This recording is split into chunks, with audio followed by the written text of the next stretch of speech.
Hey guys, it's Missy again. I'm here to show you how to get started sewing your plush details, okay? So just from the first video, you should have your plush or your base, and then you have all the little pieces you want. And then you also should have from the second video a needle that you have threaded, okay? So here's my threaded needle and here is my plush. You want to decide which piece you're going to sew on first. I'm going to start, it doesn't really matter. But I'm going to start with the lip. So then I would take all these little pieces. I recommend putting them back in your baggie to store them, but for right now I'm just going to set them to the side. You'll take your needle, okay, and you'll take your fabric. You're going to hold your fabric, okay, and you always want to sew from the back of your fabric because that's where the knot is going to be. So I want the knot to be on the back. So what I'll do is I'll take my needle and I'll send it through. And I'm going to pull it through just like that. And so you can see right here, I have my needle coming out on the front and I have my knot on the back. And I'm going to zoom in so you guys can see just a little bit better. All right, so I'm zoomed in just a little bit better so you can see now. And if you can see, or as you can see, I have the thread coming through on the front and I have my knot right there, my knot on the back.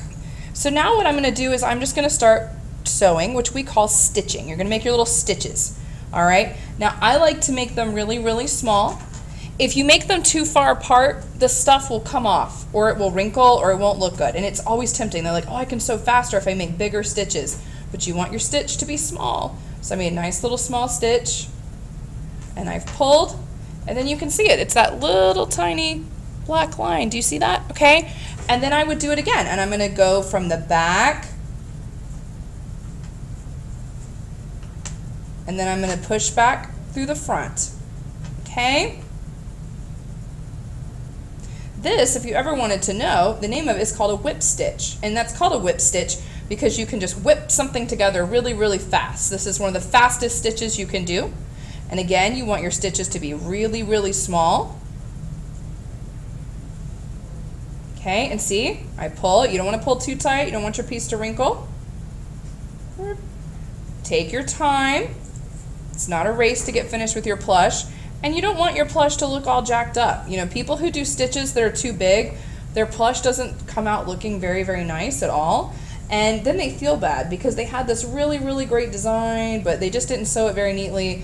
And it looks sort of like a hot mess. And their friends have things that look really, really nice. If you've taken all the time to cut the fabric and thread the needle and do all of that kind of stuff, you certainly want to take enough time to sew your little tiny stitches, okay? So I'm almost done sewing the lips onto my fish. All right, let's say that this is my last stitch and I feel like I'm good. I've sewed it on. So you can see I did 1, 2, 3, 4, 5, 6 stitches. That's fine. Now, if I need to finish it off, I don't want to just trim this is the back. I don't want to just trim the thread because it might come undone, right? So I have to make a knot. And the easiest way to do that is you take your needle and you just kind of send it through just like that. I'm going to zoom in real, real tight for you. See how I did that? I zoomed in just like that. You're going to pull your needle through. And do you see how it's made a loop with my thread? See how I made a loop? I'm going to take my needle and I'm going to send it through that loop. And I'm going to pull it nice and tight. And what I've done is I've made a knot on the back of my fabric. I'm going to do it again. I always like to do two, kind of like double knotting your sneakers before PE to make sure they don't come undone. I like to double knot. All right, so there it is. I've made the loop. I'm going to send my needle through. It might get caught on something. Be very careful. See, it keeps trying to get caught on my lips. Stop. Pull it nice and tight. And then you're ready to trim it. And now, if I flip it back over, I have the lips sewn onto my fish, nice and tight. I can tug on it, it's not going anywhere. If I lay my fish back down, you can see I'm ready for the next thing to sew on, okay? And that is how you get started.